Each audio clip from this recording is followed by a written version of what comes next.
Repaso de la clase de composición sanguínea, PPT composición sanguínea 08. ¿Qué es la sangre? Primero vamos a partir de la base de que la sangre es un tejido líquido, fluido, que avanza por el sistema circulatorio. En el diagrama se ve la imagen donde tenemos arterias, arteriolas, venas, vénulas, capilares y todo ello simbolizado por dos colores. El color rojo, que simboliza el transporte de la sangre rica en oxígeno, mayoritariamente llevado por las arterias, y el color azul, que simboliza el color de la sangre pobre en oxígeno y alto contenido en CO2, que es llevada por las venas hacia el corazón. Lo más importante de esto al principio de esta clase es la composición de la sangre humana, en la cual vamos a dividir la sangre en dos partes. La primera gran parte son los elementos celulares o elementos figurados de la sangre, que son la mayoría de las células que se encuentran en ellas, como por ejemplo los eritrocitos o glóbulos rojos, los leucocitos o glóbulos blancos, los que a su vez se dividen en granulocitos y agranulocitos, los trombocitos o plaquetas, que son fragmentos celulares que se encuentran en el plasma. Esta es la parte figurada. Por otro lado tenemos la parte del plasma sanguíneo. El plasma sanguíneo es la parte líquida de la sangre. Podemos ver justo acá en esta imagen, se componen entre un 91 y un 92% de agua, también tiene proteínas como la albúmina, las globulinas, importantes en el sistema de la inmunidad, el fibrinógeno, importante para la coagulación, sales inorgánicas y compuestos orgánicos como aminoácidos, hormonas y lipoproteínas. ¿Cómo se llama la cantidad de sangre que uno tiene en el cuerpo? Es la volemia. La volemia es el volumen de sangre total dentro del cuerpo. Aproximadamente en un ser humano es el 8% del peso corporal. Volvemos a ver acá a los componentes de la sangre, una representación de glóbulos rojos, el amarillo lo que vemos es el plasma, estos trozos de acá son las plaquetas, y acá desglosamos más lo que son los glóbulos blancos. Los glóbulos blancos los vamos a dividir en granulocitos y agranulocitos. Dentro de esta clasificación, los granulocitos serían neutrófilos, basófilos, eosinófilos, y los agranulocitos, monocitos y linfocitos. Las funciones de la sangre. La primera función es la función respiratoria. Transporta los gases que participan en este proceso, como el oxígeno y el CO2. La función nutritiva. Transporta además nutrientes a los distintos tejidos. La función excretora, transporte de productos de desecho de los tejidos hacia su sitio de eliminación. La función homeostática, de mantener el equilibrio, la homeostasis de la sangre, la homeostasis del agua, la homeostasis de los tejidos. Función termorreguladora, ya lo habíamos nombrado alguna vez, de mantener la temperatura corporal dentro de un rango establecido. La función química, el transporte de hormonas para la señalización y la transmutación de información dentro del cuerpo. Y la función defensiva, que es la que se realiza gracias a la función del sistema inmune. Como primer concepto, y no olvidar jamás, es el hematocrito. ¿Qué es el hematocrito? El hematocrito es el porcentaje del volumen sanguíneo que está compuesto por glóbulos rojos. O sea, es el espacio que ocupa el glóbulo rojo dentro de la sangre total. Y este espacio está medido en porcentaje. En la imagen podemos ver que en este caso el 55% de la sangre es plasma. El 1% es Bafi-Coat, que el Bafi-Coat es lo que vamos a llamar de plaquetas y glóbulos blancos. Y el 45% restante son los glóbulos rojos. Por tanto, en esta imagen, el hematocrito de la persona es 45%, porque es el espacio que ocupan los glóbulos rojos dentro del 100% que es la sangre. ¿Cómo se determina esto? Gracias al microhematocrito, el uso de centrífugas y otros procedimientos que después podremos ver más en detalle. La hematopoiesis. La hematopoiesis es el proceso en el que se desarrollan las células sanguíneas. Ya las habíamos visto que se realizaba en la médula ósea roja. Y esto se realiza a partir de células precursoras.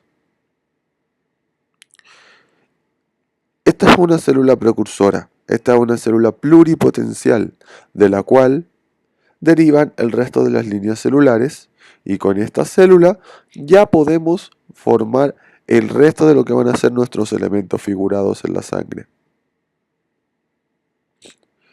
Los lugares donde se realiza la hematopoiesis: antes de nacer, entre el segundo y el séptimo mes de vida intrauterina, la hematopoiesis no se realiza en los huesos, sino que se realiza en el hígado, en el vaso, en los ganglios linfáticos y en el timo. Al momento de nacer, se desplaza y se hace cargo la médula ósea. Recordemos que es desde el nacimiento. Antes, la hematopoiesis o la formación de las células sanguíneas se realiza en estos sitios anatómicos. Sistema linfático. El sistema linfático. El sistema linfático es una red de órganos, ganglios, conductos y vasos que producen y transportan la linfa. Este es un sistema abierto porque una vez que producen este líquido llamado linfa, va desde los tejidos hacia el torrente sanguíneo. O sea, se une al torrente sanguíneo para luego eliminar los desechos en los lugares de procesamiento y eliminación. El sistema linfático es parte principal del sistema inmunitario del cuerpo, ya que ayuda activamente al sistema inmune. Como primer componente vamos a ver los ganglios linfáticos, que son estructuras pequeñas, suaves, parecidas al tamaño de un poroto. En lo general no pueden sentirse fácilmente al tacto ni tampoco visualizarse.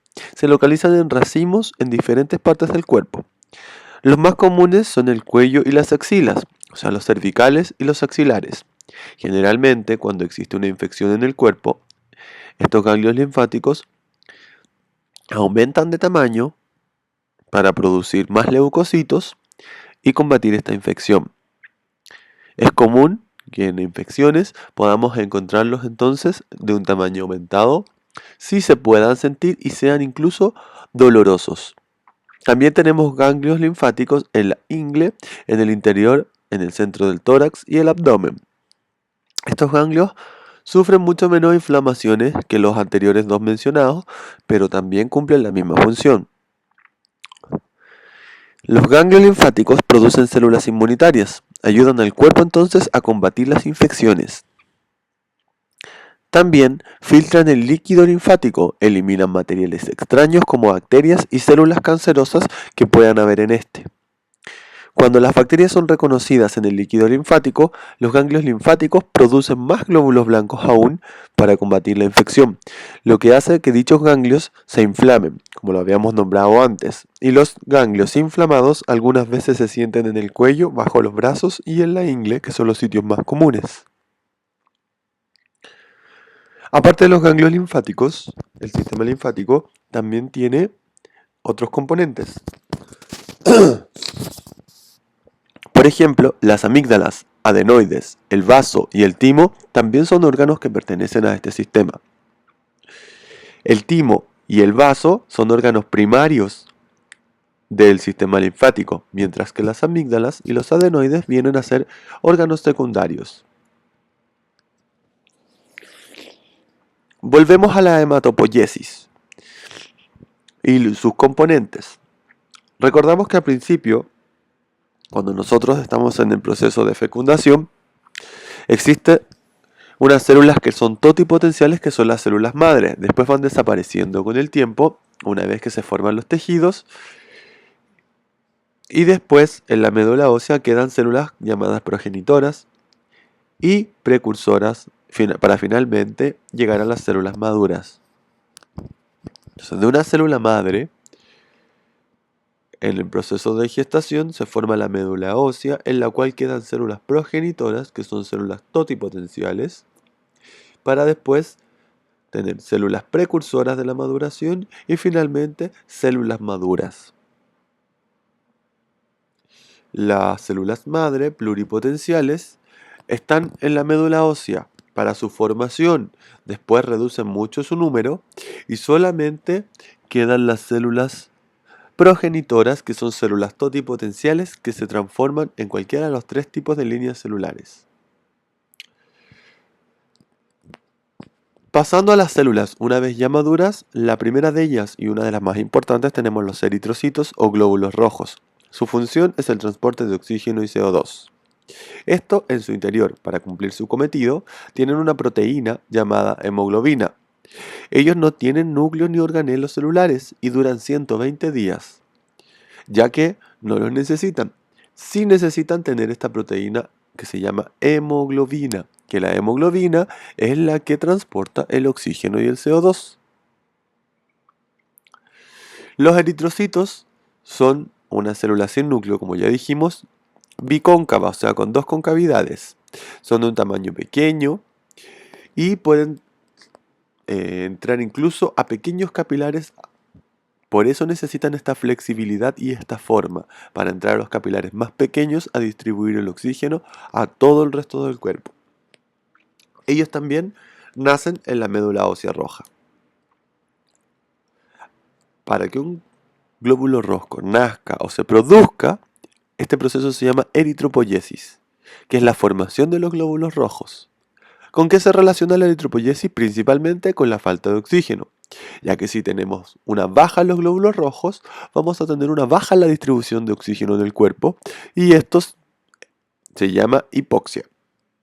La hipoxia afecta al riñón, que es el primer suceso que da comienzo a la eritropoyesis. El riñón, luego de censar esta hipoxia, libera eritropoyetina, que hace que la médula ósea fabrique más eritrocitos. Es decir, primero el riñón se ve afectado por una reducción del transporte de oxígeno. El riñón es el órgano que se encarga de censar esta falta de oxígeno, ya que como él filtra toda la sangre, se da cuenta de que hay una baja de oxígeno en ella. Mientras menos oxígeno es liberado al riñón, este aumenta incluso la producción de eritropoyetina. La eritropoyetina es una hormona que viaja a través de la sangre hasta la médula ósea roja, donde aumenta la producción de glóbulos rojos. Es una señal. El incremento de la producción de glóbulos rojos aumenta la capacidad de transportar oxígeno en la sangre. O sea, una vez que la eritropoyetina ejerce su acción, la médula ósea produce más glóbulos rojos y por ende vamos a tener una mayor concentración de glóbulos rojos en la sangre. Así se libera más oxígeno al riñón y este deja de liberar eritropoyetina. Es decir, se regula por un feedback positivo y un feedback negativo. ¿Qué quiere decir esto? Mientras menos oxígeno hay en la sangre, el riñón producirá más eritropoyetina. Y mientras más oxígeno tenemos en la sangre, el riñón reducirá la producción de eritropoyetina, por tanto regulará la eritropoyesis o formación de glóbulos rojos. Para fabricar glóbulos rojos, aparte de la eritropoyetina, también necesitamos otros componentes que son muy importantes. Dentro de estos primeros componentes importantísimos para la formación de glóbulos rojos, tenemos el hierro. ¿Por qué el hierro o fierro? Porque el hierro, que se obtiene de la dieta, de las legumbres, de las carnes rojas, espinacas, entre otros, sirve para formar la estructura de la proteína hemoglobina. Es indispensable, ya que sin hierro no podemos crear esta proteína. También la vitamina B12, que se obtiene de los huevos, la carne de vacuno, la carne de ave, mariscos, entre otros derivados animales, es parte importante para la formación de glóbulos rojos, de su membrana y de su estructura. Y las hormonas también son una parte importante para regular este proceso de la eritropoyesis. La testosterona estimula la producción de eritropoyesis, o sea, la producción de glóbulos rojos, mientras que los estrógenos la disminuyen o la inhiben. Es por eso también otro de los motivos en los cuales podemos afirmar que el recuento de glóbulos rojos y el hematocrito de los hombres es mucho mayor que el de las mujeres. Hierro. Aquí podemos ver alimentos ricos en hierro, otros que no son derivados de animales que también contienen hierro. Entonces, ¿por qué era tan importante el hierro? Porque la hemoglobina es una proteína que tiene una estructura química con 4 grupos hemo o 4 grupos hem, que son estas cadenas de globina, 1, 2, 3, 4, y en el centro de cada grupo hay un átomo de hierro. Esto es indispensable ya que los gases, el oxígeno y el CO2, se combinan a este átomo de hierro. Si la hemoglobina no tuviera el átomo de hierro, tampoco tendría la capacidad para transportar los gases de la respiración. La hemoglobina entonces es la responsable también de dar el color rojo a la sangre, así como nosotros lo habíamos visto antes. La sangre arterial, que lleva más contenido en oxígeno, es de un color rojo más brillante y la sangre venosa es de un color más oscuro. El transporte de oxígeno, que es la función principal de los glóbulos rojos.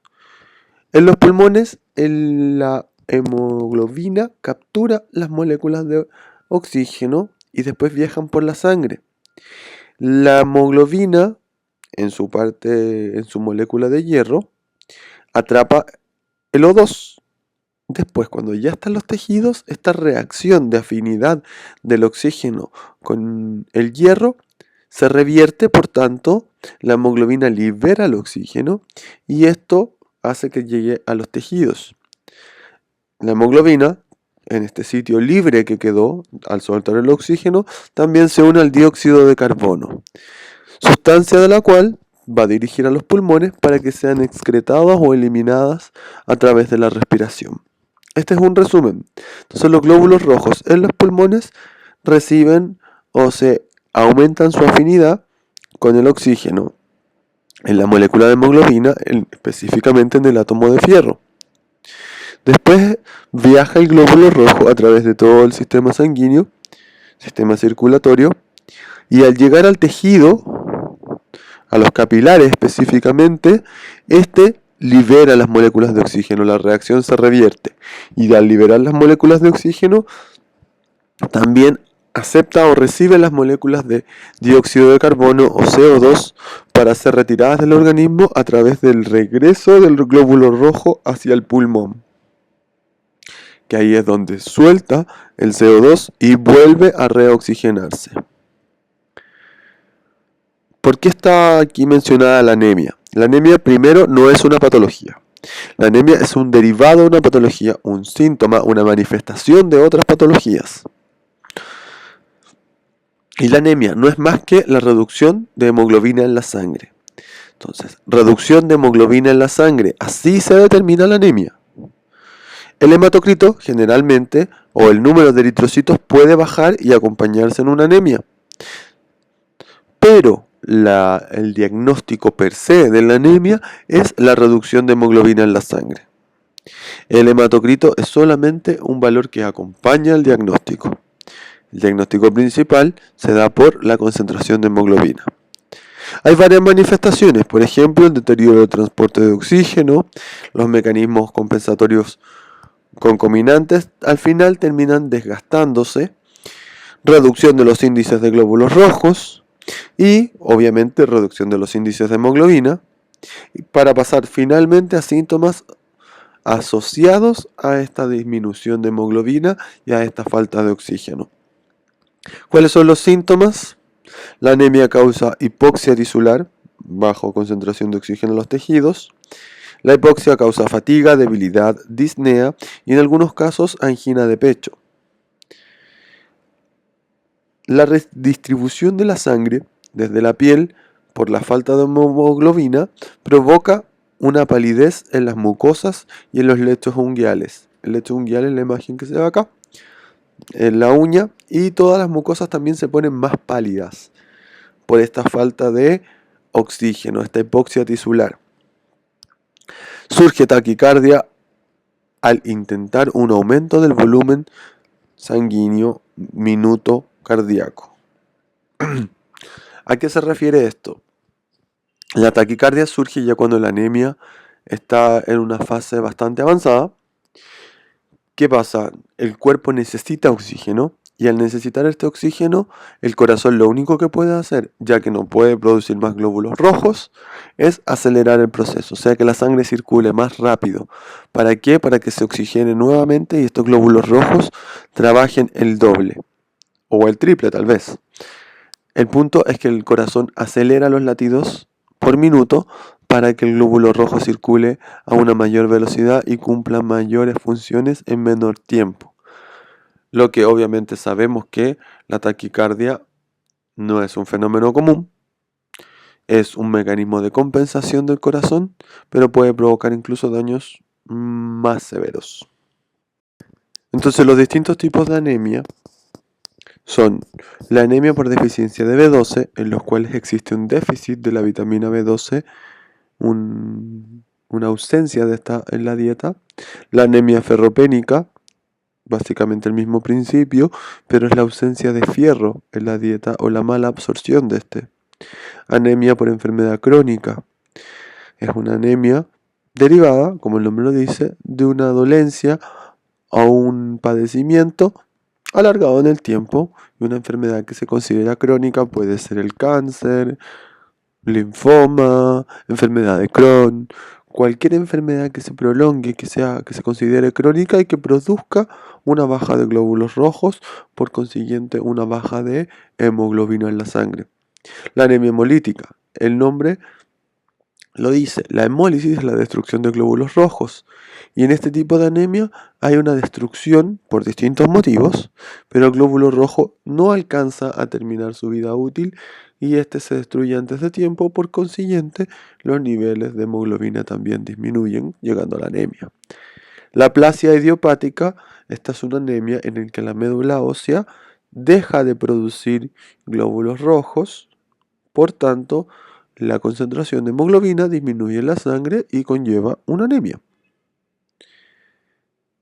Estas son las más importantes por destacar al principio. Las causas de la anemia. Acá tenemos un diagrama que nos resume. La falta de eritropoyesis debido a la falta de fierro, a la falta de vitamina B12 o a la falta de ácido fólico.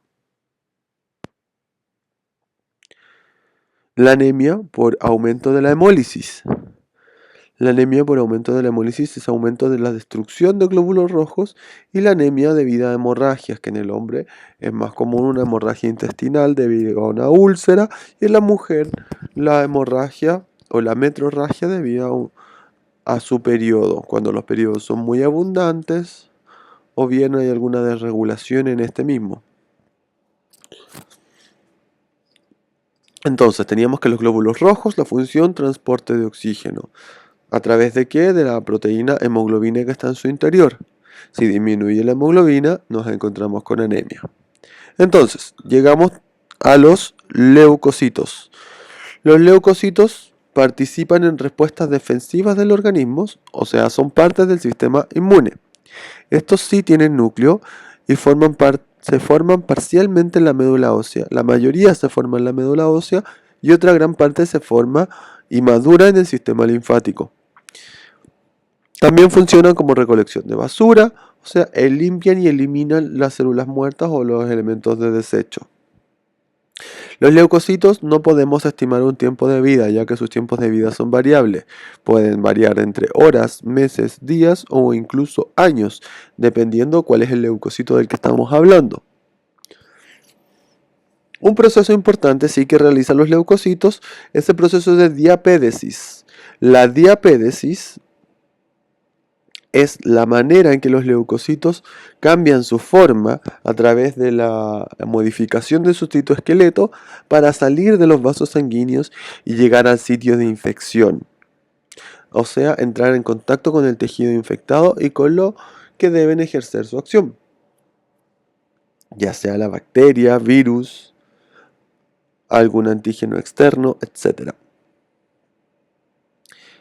Dentro de los leucocitos dijimos que teníamos dos tipos. Primero los granulocitos y luego los agranulocitos. Los granulocitos son los que tienen gránulos en su citoplasma, por eso reciben ese nombre, mientras que los agranulocitos no los tienen. Dentro de la primera categoría tenemos los basófilos, neutrófilos y eosinófilos, y la segunda categoría, linfocito y monocito. Todos participan, sí, en el sistema inmune. Leucocitos granulocitos, neutrófilos, ingresan a los tejidos, abandonan los capilares y se dedican a fagocitar. La especialidad de la fagocitosis en los neutrófilos va a ser contra las bacterias. Los eosinófilos son granulocitos más maduros que responden a infecciones de parásitos y algunas condiciones alérgicas leves que provocan inflamación, secreción de mucosas, irritación de los ojos, etc. Por otro lado, los basófilos participan en reacciones de hipersensibilidad inmediata o reacciones alérgicas inmediatas. Shock anafiláctico, alergia secundaria, por ejemplo, a las picaduras de los insectos o a algún antígeno que presenta una inflamación aguda. Este tipo de alergia se diferencia con la alergia de los eosinófilos, ya que, como les digo, esta es una alergia que podría decirse que es más leve, mientras que la alergia que provocan los basófilos es un shock anafiláctico, es una alergia aguda que generalmente incluso puede provocar obstrucción de las vías respiratorias e incluso llegar a provocar la muerte del individuo. Leucocitos a granulocitos. Los primeros de ellos son los linfocitos. Los tipos principales de linfocitos se dividen en linfocito B, linfocito T y linfocito NK. Los NK es la abreviación de Natural Killer. Las células T o linfocitos T destruyen bacterias e inactivan toxinas de las mismas a través de su actividad citotóxica. Los linfocitos B, por otro lado, atacan virus, hongos, tejidos trasplantados, células cancerosas, algunas bacterias y también, lo más importante, es que almacenan la memoria inmunológica a través de las células B de memoria. Este proceso lo vamos a ver a continuación cuando hablemos de la inmunidad adquirida. Las células NK, por otro lado, son parte del sistema inmune innato o natural y son las células natural killer que también tienen actividad citotóxica. Ellas no fagocitan y tienen capacidad de dar muerte a gran variedad de microbios y cierto tipo de células tumorales. Esa es su especialidad. También dentro de los mismos agranulocitos, aparte de los linfocitos, dijimos que teníamos a los monocitos. Ellos combaten la inflamación y las infecciones y se convierten finalmente en macrófagos. Una vez que salen del torrente sanguíneo, se especializan y se convierten en macrófagos locales, presentando una importante actividad fagocitaria. Definiciones básicas. Antígenos. Antígeno puede ser cualquier molécula, generalmente son de gran tamaño, pueden ser proteínas, pueden ser polisacáridos, lípidos, etc. Pero están presentes en la superficie de las células, de los virus, de los hongos, de las bacterias, sustancias muertas, toxinas, sustancias químicas, o sea, están presentes en cualquier cosa. Lo importante de este antígeno es que son reconocidos por el sistema inmunológico, son detectados por este y al final provoca una reacción inmune que termina en la producción de anticuerpos específicos que destruyen a estos mismos antígenos. Por otro lado, si tenemos antígeno, también tenemos que tener anticuerpos. Los anticuerpos son producidos por los linfocitos B una vez que reconocen el antígeno. Bueno, los linfocitos B reconocen a los linfocitos, reconocen a los antígenos, gracias a los linfocitos T, a los linfocitos T helper para ser específico, ya que sabemos que los linfocitos B y los linfocitos T son células interdependientes. Ellas no pueden elaborar su función o llevar a cabo su función de producción de anticuerpos, destrucción por actividad citotóxica. No pueden hacer nada si es que no reciben una señal primero. ¿Una señal de quién? Del macrófago. También lo vamos a ver más adelante. Los anticuerpos entonces reconocen estos materiales extraños, estos antígenos, y ayudan al cuerpo a destruirlos y a neutralizarlos. Los leucocitos están en la sangre solo en forma transitoria, o sea, al igual que las hormonas ocupan a la sangre como medio de transporte para llegar a su destino. Cuando el número de leucocitos, ojo, se eleva, aumenta, esto refleja un proceso inflamatorio o una infección. Por ejemplo, si aumentan los neutrófilos, vamos a saber que la infección es debido a bacterias. Si aumentan los eosinófilos, esta infección debe deberse a parásitos o alguna alergia. Y así vamos viendo que cada uno se especializa mayoritariamente en un tipo de infección. En otra patología en que están aumentados los glóbulos blancos, pero no precisamente por infección, son las leucemias. ¿Qué es la leucemia? Lo llaman muchos el cáncer de la sangre. Se puede definir también como un aumento de leucocitos anormales en la sangre circulante. Aquí vamos a ver que las leucemias todas son cáncer, son neoplasias, y neoplasias que afectan a la médula ósea, a los precursores sanguíneos. Tenemos de dos tipos: las leucemias linfocíticas, que es una producción cancerosa de células linfoides. Estas habitualmente comienzan en un ganglio linfático o en algún otro tejido y se van al resto del cuerpo. Estas células linfoides se parecen mucho a los linfocitos, por eso reciben ese nombre. Y por otro lado están las células mieloides, la producción cancerosa de células mielógenas jóvenes en la médula ósea y luego se extiende a todo el cuerpo, en especial a los ganglios. O sea, aquí hay una producción anormal de células muy parecidas a los linfocitos y acá tenemos una producción anormal de células mielógenas, o sea, células que son los que nosotros conocemos como granulocitos, la mayoría. Entonces, aquí hay una imagen donde vemos una leucemia linfocítica.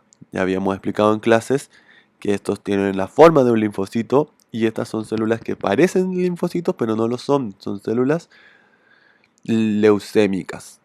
Y acá tenemos una leucemia mieloide donde también vemos aumentado granulocitos anormales. Dentro de la clasificación de linfocítica y mieloide también podemos introducir la clasificación de aguda y crónica. La leucemia aguda son células indiferenciadas, o sea, salen con una menor madurez, salen más rápido porque esta leucemia es más invasiva y entre más indiferenciada, más joven sea la célula que sale, más parecida a los precursores, más aguda es la leucemia y más rápido provocará la muerte. Por otro lado, la leucemia crónica generalmente es propia de las leucemias mieloides, ¿ya? Y son células parcialmente diferenciadas, o sea, alcanzan a madurar en la médula ósea y su desarrollo es lento. Esta leucemia es menos invasiva, pero igual termina siendo mortal, si no se trata a tiempo. Aquí están los efectos de la leucemia sobre el cuerpo, cómo paso a paso va deteriorándose hasta que provoca la muerte. El primero es el crecimiento metastásico de las células leucémicas, en las zonas normales del cuerpo. Entonces empiezan a aparecer estas células neoplásicas. Después, estas células neoplásicas que aparecieron en un lugar empiezan a invadir otros porque hacen metástasis, recordemos que son cáncer. Y invaden a los huesos vecinos. Cuando los huesos ya están invadidos, cuando hay un alto número de células neoplásicas, esto provoca dolor y tendencia a las fracturas. Además, también hacen metástasis para diseminarse al vaso, a los ganglios linfáticos, al hígado y a otras regiones vasculares. En general, las regiones vasculares están en todo el cuerpo, así que este cáncer puede terminar en cualquier parte del cuerpo. Debido a lo anterior, empiezan a aparecer infecciones. ¿Ya? Aparecen infecciones porque estos leucocitos que están aumentados, sí, decimos perfecto, tenemos más leucocitos, tenemos más defensas, pero son todo lo contrario. Ellos, recordemos que las células neoplásicas se parecen a las células a las que emulan o copian, pero no tienen la misma función. Las células neoplásicas no tienen función. Por tanto, dejamos de producir leucocitos y aparecen infecciones, la inmunidad baja. También en la médula ósea se preocupa de producir estas células neoplásicas y deja de lado la producción de células normales. Por tanto, deja de producir glóbulos rojos y terminamos teniendo anemias graves.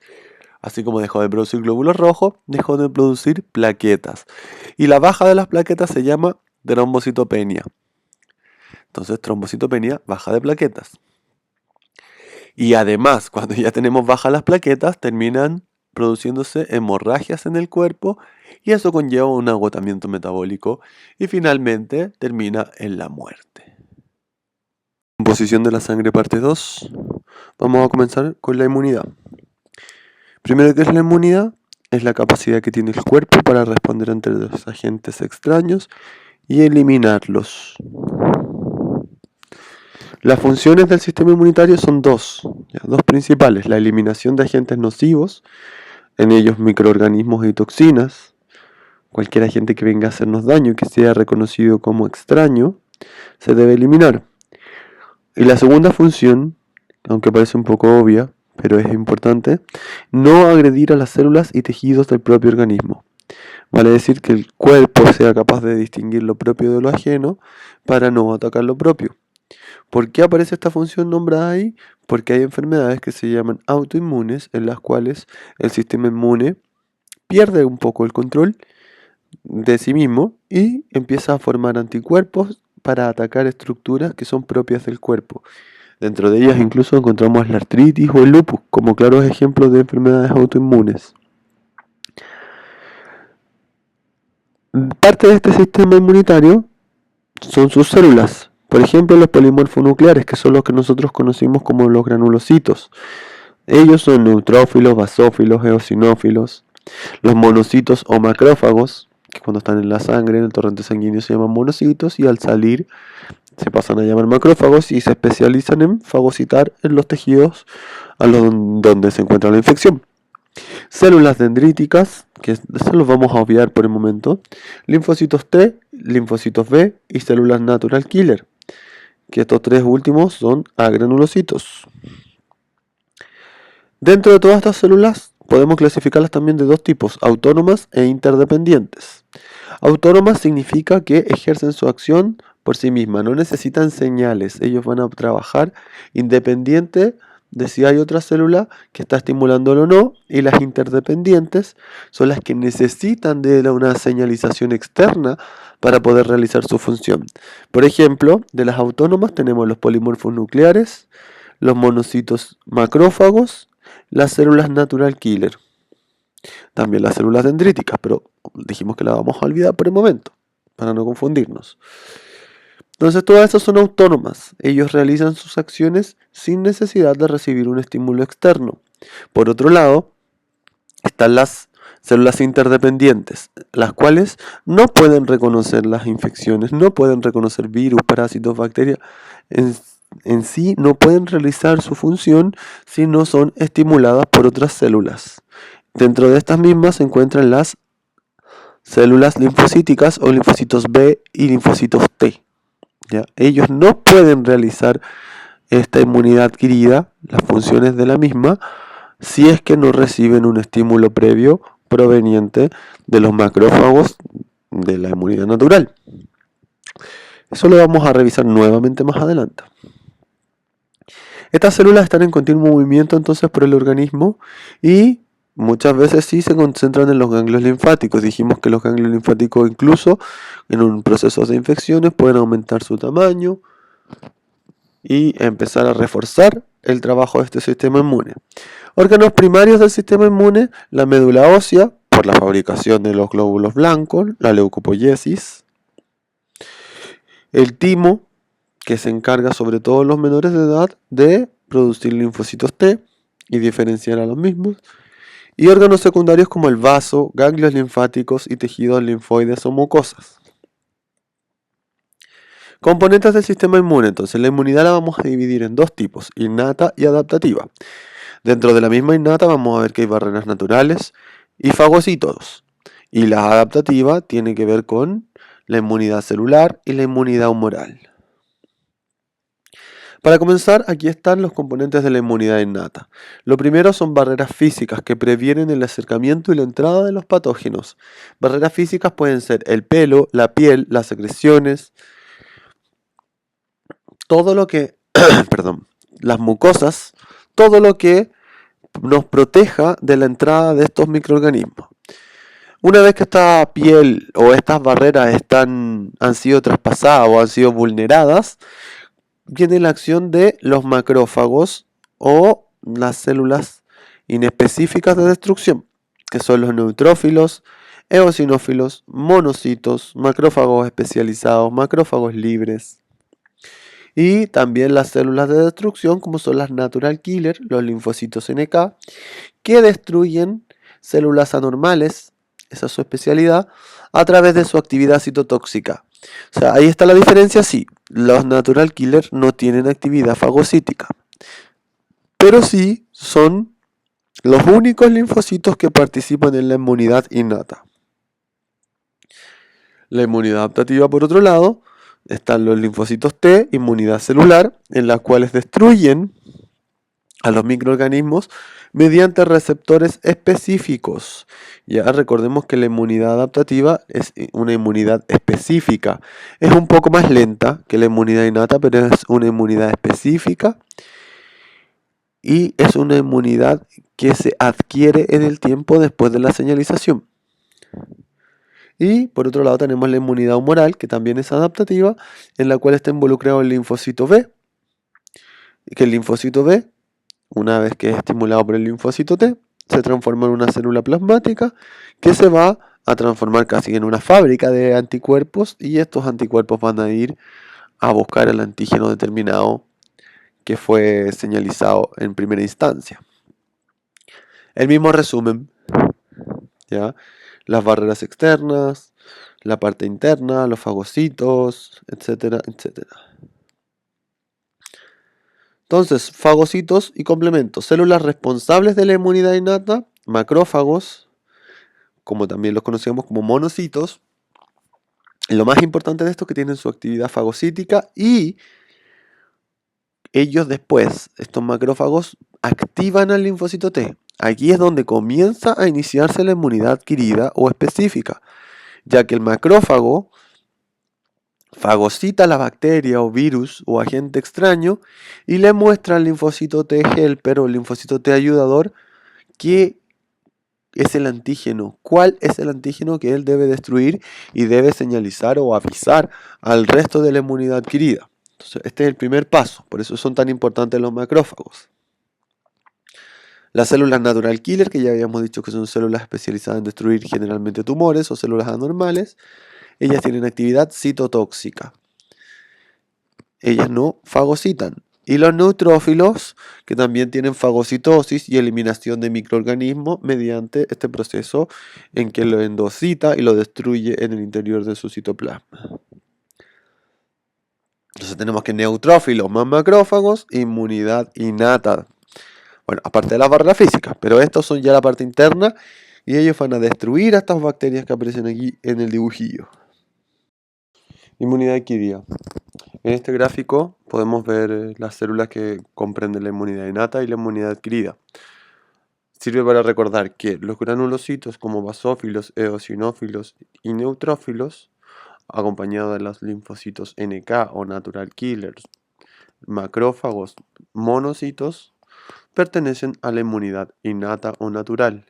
Mientras tanto, los linfocitos B y los linfocitos T son parte de la inmunidad adaptativa o adquirida. La inmunidad adquirida se basa en ¿qué? En los antígenos. Es la principal componente de la inmunidad adquirida.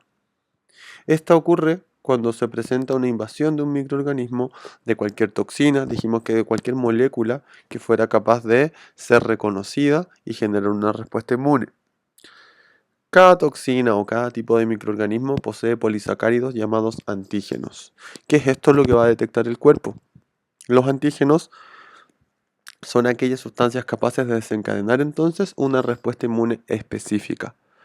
Para que un antígeno sea propiamente tal, un antígeno sea llamado así, tiene que tener estas tres propiedades: inmunogenicidad, que es la capacidad de desencadenar la respuesta inmune; antigenicidad, que es la capacidad de unirse, producir un anticuerpo; y alergenicidad, la capacidad de desencadenar una respuesta alérgica.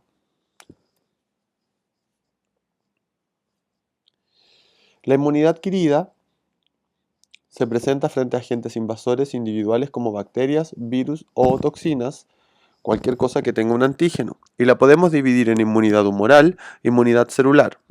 La inmunidad humoral tiene que ver con las células B y permite desarrollar anticuerpos circulantes en el plasma, que son las globulinas, que lo habíamos visto que eran parte del plasma, y que están dispuestas a atacar a un agente invasor específico cuando éste entre al cuerpo.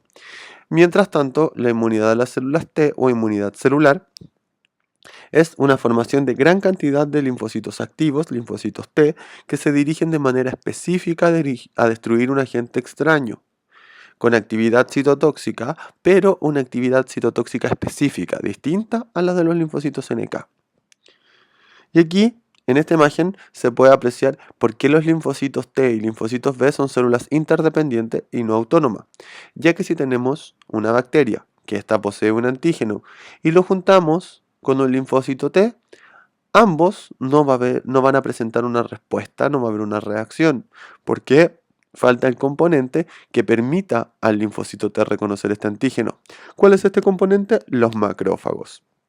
El macrófago fagocita a la bacteria y expone luego sus antígenos, y al exponerlos se los muestra al linfocito T para que esta célula presentadora de antígeno, este macrófago, le dice al linfocito T qué es lo que debe hacer o a quién debe atacar, y ahí obtenemos la respuesta celular.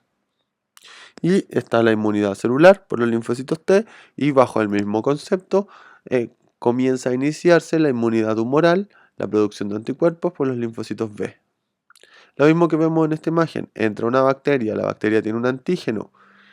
Esta bacteria es fagocitada por un macrófago, el cual expresa este antígeno en su superficie, se lo muestra al linfocito T ayudador o linfocito T helper, lo cual activa al linfocito B, y este linfocito B se va a transformar en una célula plasmática presentadora de antígenos, o se va a transformar en una célula de memoria que puede estar años en nuestro cuerpo guardando los antígenos en la espera de que vuelva a aparecer la misma bacteria para ser destruida o fagocitada con mayor rapidez. Eso era el sistema inmune. Entonces, adquirido, específico. El adquirido es un sistema inmune lento, pero es específico. Tiene solo dos células involucradas, los linfocitos T, los linfocitos B, inmunidad celular, linfocito T, inmunidad humoral, anticuerpos, linfocito B. Es el mismo proceso por el cual se relacionan las vacunas.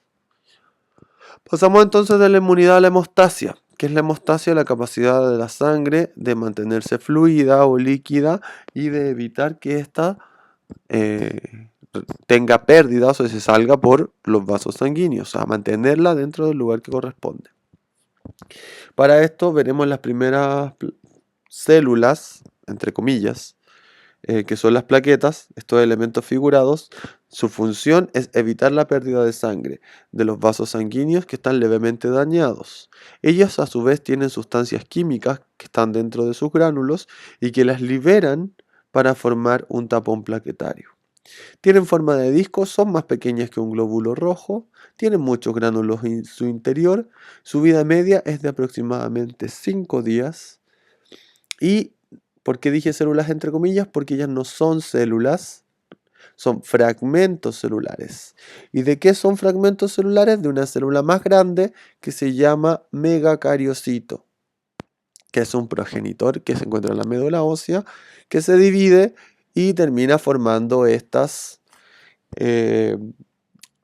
plaquetas que son fragmentos celulares.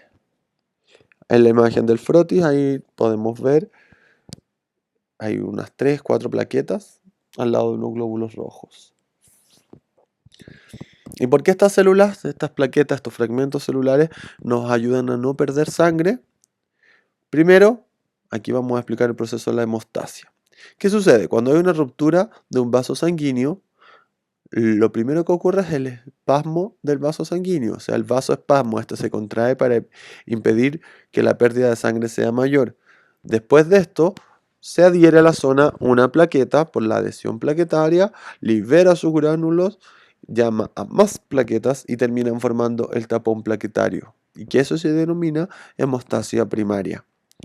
Para después de ese tapón formar el coágulo propiamente tal, que está compuesto por la malla de fibrina y otros elementos, y eso ya es la coagulación sanguínea en sí. Y la coagulación sanguínea o hemostasia secundaria tiene que ver con los factores de coagulación. Todo este mecanismo ocurre para prevenir hemorragias o evitar la pérdida de sangre desde los vasos sanguíneos. Entonces, vasoespasmo es lo primero que ocurre. una lesión arterial o arteriolas, que son las que tienen la capa muscular más amplia, por eso se contraen las arterias, por eso ahí no dice venas, y esto hace que el músculo liso que está dentro en la capa de las arterias se contraiga, y eso genera un vasoespasmo y reduce la pérdida de sangre. La formación del tapón plaquetario. Para la formación del tapón plaquetario se requiere el contenido de los gránulos de las plaquetas. O sea, todo esto que vemos a la izquierda son sustancias que se encuentran dentro de los gránulos plaquetarios. Las más importantes que vamos a destacar son el ADP y el tromboxano A2. ¿Por qué? Aquí, vaso sanguíneo. En este vaso sanguíneo ocurre una lesión. Cuando ocurre la lesión, la plaqueta detecta fibras de colágeno y otras sustancias que no deberían estar ahí. Entonces la plaqueta detecta esta lesión, esta injuria en el vaso, se detiene y se adhiere a la zona. Una vez que se adhiere, libera el contenido de sus gránulos. El contenido de sus gránulos es lo que es la secreción de las plaquetas, son ADP, tromboxano A2, que activan a las plaquetas cercanas, y serotonina y tromboxano A2, que también sirven como vasoconstrictores. Vamos a poner más atención en estas dos primeras, ADP y tromboxano A2, que tienen como función activar al resto de las plaquetas que están en la circulación para que se acerquen al sitio que está dañado.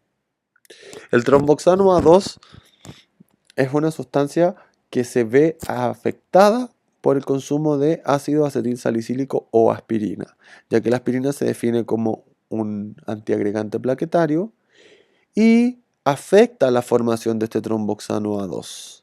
Tiene que ver con un proceso enzimático un poco más complejo que no veremos en esta ocasión, pero recuerden que la aspirina tiene que ver con la destrucción del tromboxano A2, o sea, más que destrucción, con la no formación del tromboxano A2 en los gránulos de plaquetas. Y esto hace que las plaquetas no se agreguen, por tanto la aspirina es un antiagregante plaquetario. Y finalmente, cuando todo este proceso se lleva a cabo, se lleva la agregación plaquetaria y la formación del tapón plaquetario después de la liberación del contenido de los gránulos. Estas se empiezan a unir y forman este tapón de plaquetas. Una vez terminada la hemostasia primaria y formado el tapón de plaquetas, pasamos a lo que es la coagulación sanguínea en sí, que se activa gracias a pequeñas moléculas que están en el plasma. Ya estas son la mayoría proteínas que se denominan factores de la coagulación. Una vez formado el tapón plaquetario, estas proteínas se activan y van a terminar formando una malla de fibrina que le va a dar más soporte y va a hacer que el tapón sea más firme. Y ahí va a ser el proceso de coagulación propiamente tal final para dar comienzo al proceso de cicatrización, cuando luego el vaso sanguíneo que estaba dañado se sana, así como el coágulo se formó, también se disuelve al cabo de unos pocos días. Entonces, como dije, para que ocurra este proceso de coagulación, esta formación del malla de fibrina, son 13 los factores de coagulación que están involucrados y este proceso se llama hemostasia secundaria. Se activan también una vez que el vaso se rompe, la finalidad de formar una malla de fibrina para formar un coágulo. Y si falta uno de estos factores, ahí resulta que no hay coagulación. ¿Por qué también decimos si hay hemostasia primaria y hemostasia secundaria? Bueno, la hemostasia primaria, el tapón de plaquetas que impide que se salga la sangre, no es muy fuerte, no es una reacción que dure mucho tiempo, no. El tapón de plaquetas con el flujo sanguíneo se pierde la fuerza y se desarma. Por eso es súper necesario que se active la hemostasia secundaria y forme esta malla de fibrina, que esto sí que va a hacer que el coágulo sea duradero. ¿Ya? Dentro de estas mismas tenemos patologías como la trombosis y la embolia. La trombosis se debe a la formación del trombo, que es un coágulo que se forma en un vaso sanguíneo que no está roto, que no está dañado. Y ahí es como entonces vemos un trombo. En cambio, un émbolo es cuando este coágulo o un trozo del mismo se desprende del sitio original y viaja a través de la circulación sanguínea y al llegar a algún vaso más pequeño lo tapa e impide el paso de la sangre y eso se denomina embolia. Entonces, trombosis, formación de un trombo. El trombo es un coágulo que se forma en un vaso que no está dañado y obstruye el paso, y el émbolo es cuando se desprende un trozo de este coágulo o se desprende el coágulo en sí, viaja por el torrente sanguíneo y termina tapando un vaso de menor calibre. Caso contrario sucede en la hemofilia. La hemofilia es un trastorno hereditario, es genético. La hemofilia más común es la hemofilia por la falta del factor 8, que es la hemofilia A. Y la hemofilia B es la falta del factor 9. Independiente si falta el factor 8 o 9, recordemos que esto es una cadena. Estos factores se activan sucesivamente uno al otro. Por tanto, si falta alguno de ellos, ya tenemos problemas de la coagulación y no podemos formar la malla de fibrina. Por eso, estas personas presentan síntomas como hemorragias subcutáneas, intramusculares, sangrado de nariz, sangrado en la orina, sangre en las articulaciones, entre otras muchas manifestaciones que tiene la enfermedad. Entonces, inmunidad, coagulación y ahora vemos los grupos sanguíneos. Los grupos sanguíneos se definen por dos cosas muy simples, pero que hay que tener claro inmediatamente para poder entender este concepto, que son los antígenos y los anticuerpos. Por ejemplo, en la superficie de los glóbulos rojos hay un conjunto de sustancias que se llaman antígenos. Estos antígenos pueden ser antígeno A y antígeno B. Dependiendo de los antígenos que tengamos, vamos a hacer grupo A o grupo B, o grupo AB o grupo O. El plasma sanguíneo, por otra parte, contiene anticuerpos que reaccionan contra estos antígenos. Por ejemplo, está el anticuerpo anti-A, que reacciona con el antígeno A, y el anticuerpo anti-B, que reacciona con el antígeno B.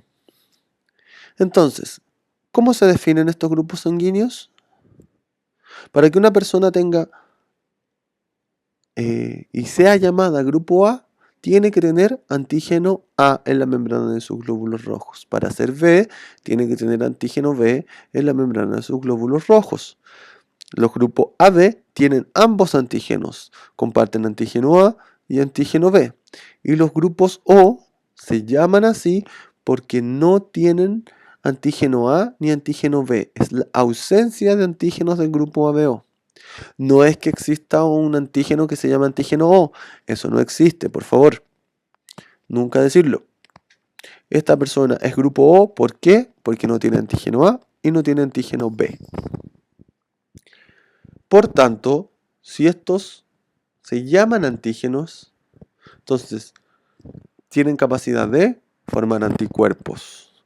Entonces, si una persona es grupo A, forma anticuerpos anti-B. ¿Por qué ocurre esto? Porque forma anticuerpos contra lo extraño, contra lo ajeno, lo no propio. Entonces una persona grupo A va a generar anticuerpos anti-B, o sea, van a atacar al antígeno B. Por otro lado, las personas de grupo B van a formar anticuerpos anti-A que van a atacar a las personas o a los glóbulos rojos que tengan antígeno A. El grupo AB, como vemos, no tiene ningún anticuerpo de este grupo. ¿Por qué? Porque tiene los dos antígenos. Entonces, al tener ambos antígenos, obviamente no puede generar ningún anticuerpo, sino se atacaría él mismo y produciría una hemólisis que lo podría llevar hasta la muerte. Por otro lado, el grupo O, como no tiene antígeno A, tampoco tiene antígeno B en la membrana de su glóbulo rojo, en el plasma va a tener ambos anticuerpos, anti-A y anti-B, y va a reconocer a cualquiera de estos glóbulos rojos que tienen antígeno A o antígeno B como extraño.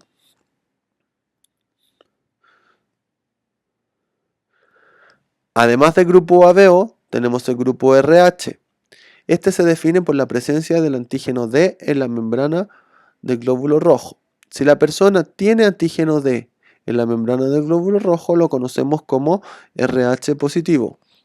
Si la persona carece de este antígeno en la membrana del glóbulo rojo, o sea, no tiene antígeno D, lo conocemos como RH negativo.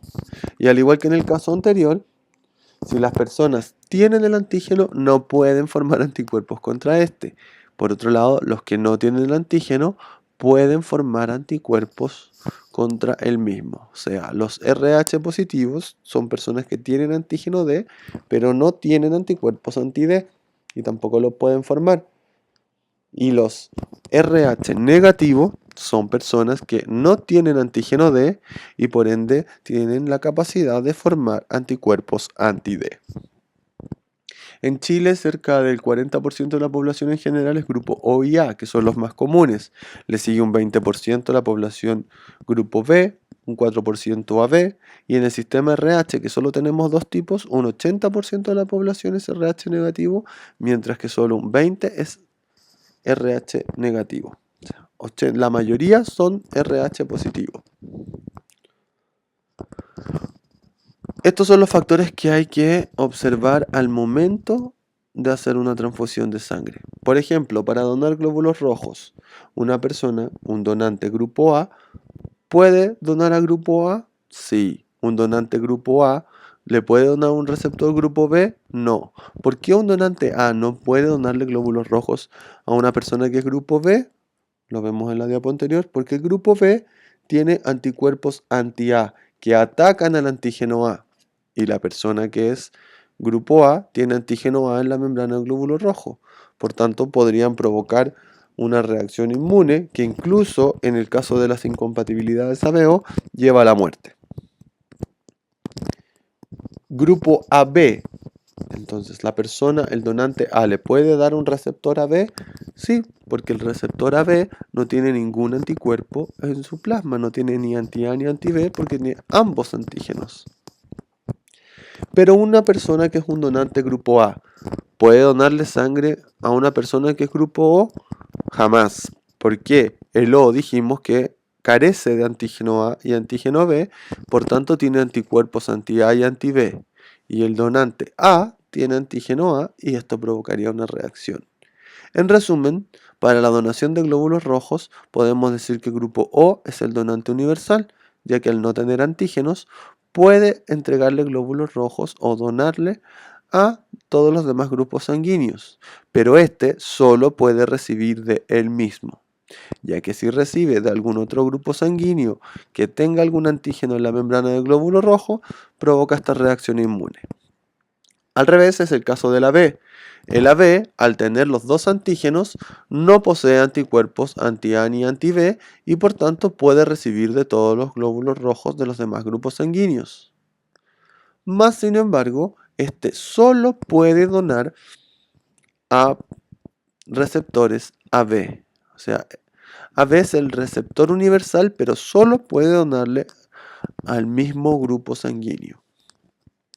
A la vez de respetar el grupo ABO, se debe respetar el factor RH. Es decir, las personas que tienen RH positivo, que tienen antígeno de la membrana, jamás van a poder donarle sangre a una persona que es RH negativo, ya que éste puede formar anticuerpos contra el antígeno de la membrana de sus glóbulos rojos. Y por otro lado, una persona que es RH negativo y no tiene antígeno D, puede donarle al RH positivo y también puede donarle al RH negativo, pero solo puede recibir de sí mismo.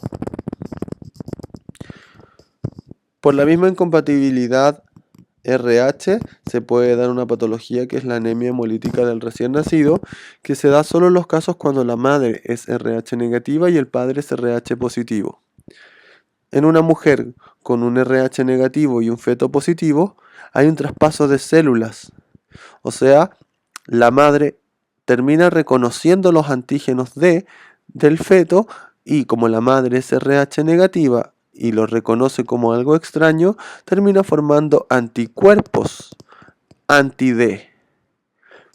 En el primer embarazo puede llegar a término sin producir problemas, pero en el segundo embarazo el anticuerpo de la mujer atacará sí o sí a las células del feto, llegando a provocar pérdidas, abortos espontáneos o la anemia hemolítica del recién nacido. La misma imagen, madre RH negativa. En su primer bebé, los antígenos D traspasan la placenta, la madre genera anticuerpos anti-D para posteriormente, en el segundo embarazo, los anticuerpos unirse con este antígeno D y destruirlo. Por tanto, destruir al feto. Para prevenir esta reacción se utiliza el RhoGAM. ¿Qué es el RhoGAM? Es un tratamiento de prevención que ¿qué hace? Previene la activación de las células B de memoria, o sea, cuando se aplica en el primer embarazo, impide que la madre genere memoria celular, o sea, genere anticuerpos contra el grupo D. A su vez, este también se tiene que administrar en el segundo embarazo. ¿Para qué? Porque también tiene la función de saturar el sitio de unión específico de los anticuerpos que van a atacar el antígeno D. Por tanto, tiene dos funciones. Primero, previene la formación de células B de memoria en la embarazada negativa. Y segundo, en los demás embarazos, bloquea el sitio de unión del anticuerpo con el antígeno, impidiendo que este anticuerpo pueda atacar al bebé.